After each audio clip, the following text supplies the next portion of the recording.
Welcome back to the show, everybody. Check out these headlines. We have Ripple and Uphold in the news. BlackRock starts tokenizing funds. HSBC and Ripple. Chris Giancarlo on making the U.S. digital dollar dominant for the next 100+ years. XRP is on the edge of greatness, and we're going to show it to you. Somebody roll that beautiful intro.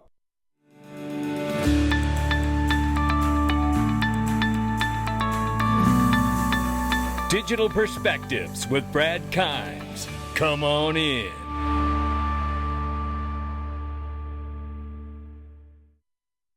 Welcome back to the show. You can follow us on Twitter and YouTube for exclusive content, and digperspectives.com as well. $2.45 trillion market cap for crypto. The market is off by 8.2% right now. Now, a lot of this may be on the news of USD Tether getting a partial ban, at least in the EU currently right now. We'll see if that continues across the board and if that ends up being the reason the market is affected or not. We don't know, but that's my suspicion at the moment. Right now, 61,900 at the time of making this video for Bitcoin, 3,100 plus for Ethereum, 102 billion plus market cap for Tether. XRP back at the number 6 spot is at 57 cents, however, off by 9.6 on the 24-hour and off by 15.7 on the 7-day. Let's look at the range of price very quickly. Between 57 and 67 cents, we'll keep an eye on it. As we see, we're not setting the world on fire right now, but I think with the news you're going to see today, you're going to be very happy about what's to come. I can tell you that. Looking at this, we start with this. It is from Smoke Dog. Where there's smoke, there's fire. Yeah, in 2024, the institutional adoption of digital assets, blockchain, will continue to grow. And you can see that here inside of the global credit outlook that he's sharing here. Tokenized deposits are a major and obvious institutional use case of blockchain technology that will streamline B2B payments, which is business-to-business payments, and cut costs for account management. Well, and look who started to tokenize funds. BlackRock starts tokenizing funds filed with the SEC. Yeah. This is the fund was seeded with $100 million in Circle's USDC stablecoin. Oh boy. Now, why do you suppose they started tokenizing already? Right? Why do you suppose that is? I think I might know, because they know that things are coming. Look, I see a collapse coming or a correction in the traditional stock market. And what's the golden rule in politics? Never let a good crisis go to waste. They'll use that collapse as a reason to switch everyone over to tokenization and distributed ledger technology. That's the way I see this happening. And they're already starting to switch it over right now. So this is coming, is what I'm seeing. And it's not financial advice, obviously. But look at this. HSBC, which is a Ripple partner, successfully tested the use of tokenized deposits.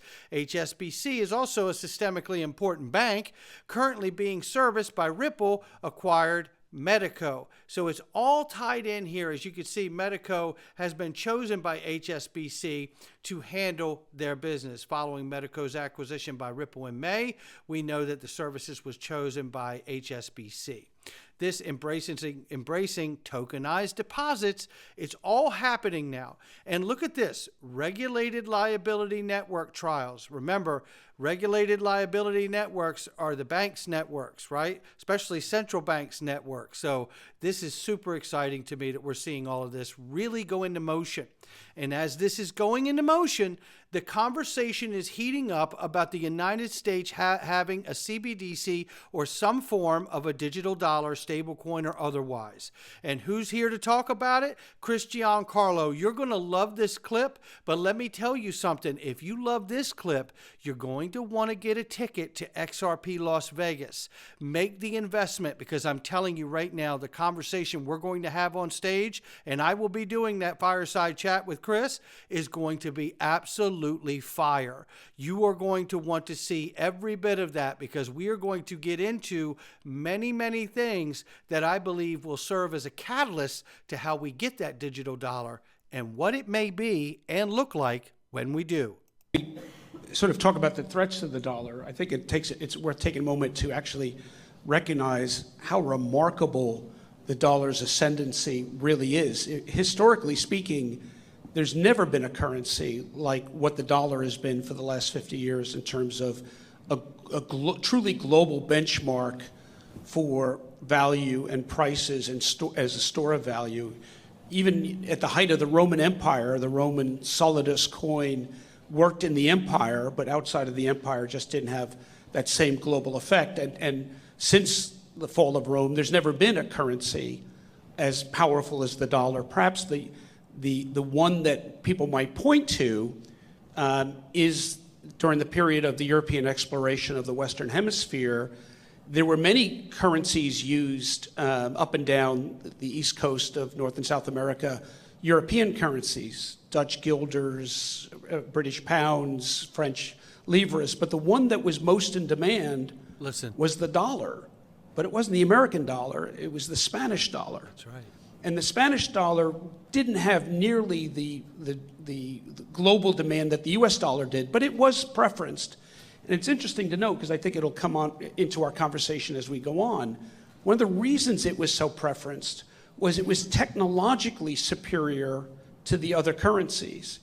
It was technologically superior because it was minted using New World silver rather than Old World silver, which was more consistently pure, meant it was more fungible, one coin to the next, but also it needed less alloy, which made it actually lighter. But the most important feature was it was minted in such a way that it can be broken up into 8 equal pieces, known as pieces of 8, which made it fractionable. So it made it easier to use in commerce because it was easier to make change. And it's interesting, that was so preferable that when the United States created its own currency, it modeled it on the Spanish dollar. We call it the dollar, but also the dollar, if you think about it, is actually divisible into 8. Half dollars, quarter dollars, and what we used to call bits, which we don't use that term anymore, but 12.5 cents. So you can divide the dollar into 8, which was modeled on the Spanish dollar. The reason I mention that is, and we'll talk about this, technological aspects of currency really do matter, and we see that in history. It is such a remarkable point. And we are going to get into the technological design and how you can keep that design in such a way that the demand, regardless of the world going digital or not, that the demand for the US dollar will still remain strong and dominant. But we're going to go beyond just the design of the dollar, and we're going to go into how and what it might look like and some of the geopolitical events that are taking place that are really causing this moment, this transition to be addressed. It cannot be kicked down the road. This is a very real conversation, and I do believe that, look, this is why I tell you to come to XRP Las Vegas and get a room right at the MGM Grand. The rooms are gorgeous.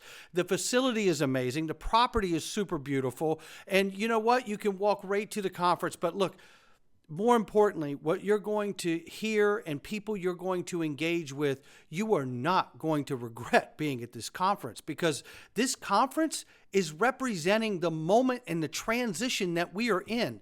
We really are in a moment where the US dollar is in trouble as the global reserve currency. And I don't want to see that dollar go away. I don't want to see that dollar fall victim to massive hyperinflation, wiping out everybody I love and know in this country.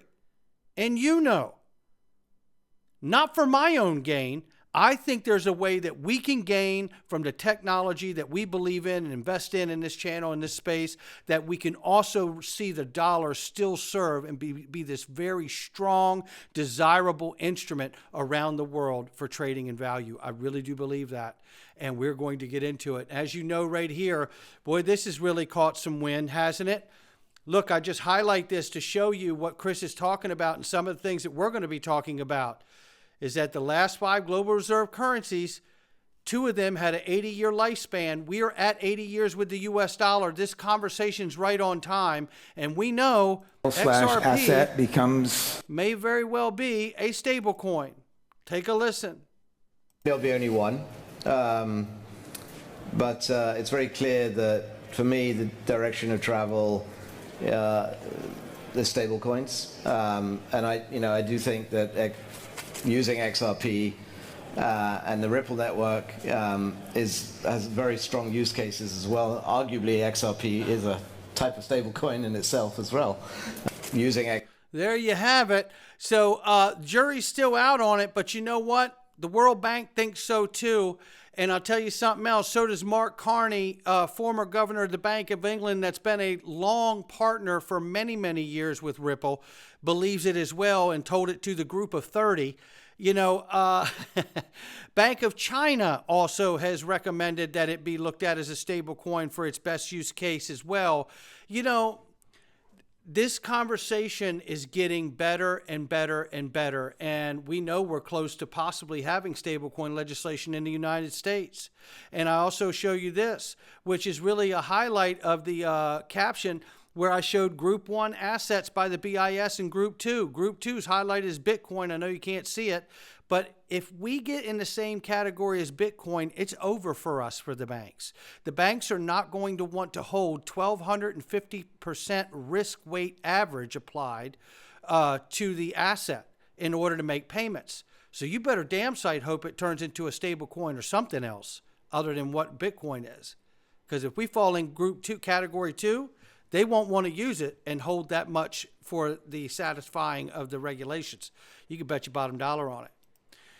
But then there's this. Let's take a look at this. I remember when I said, remember regulated liability networks? These are the networks for the central banking system here.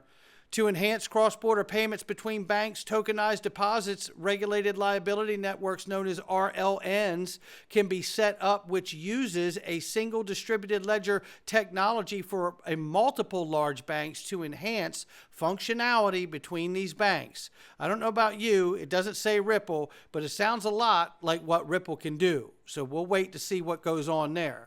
Nevertheless, we also see this. Remember when Uphold and Ripple put their partnership together?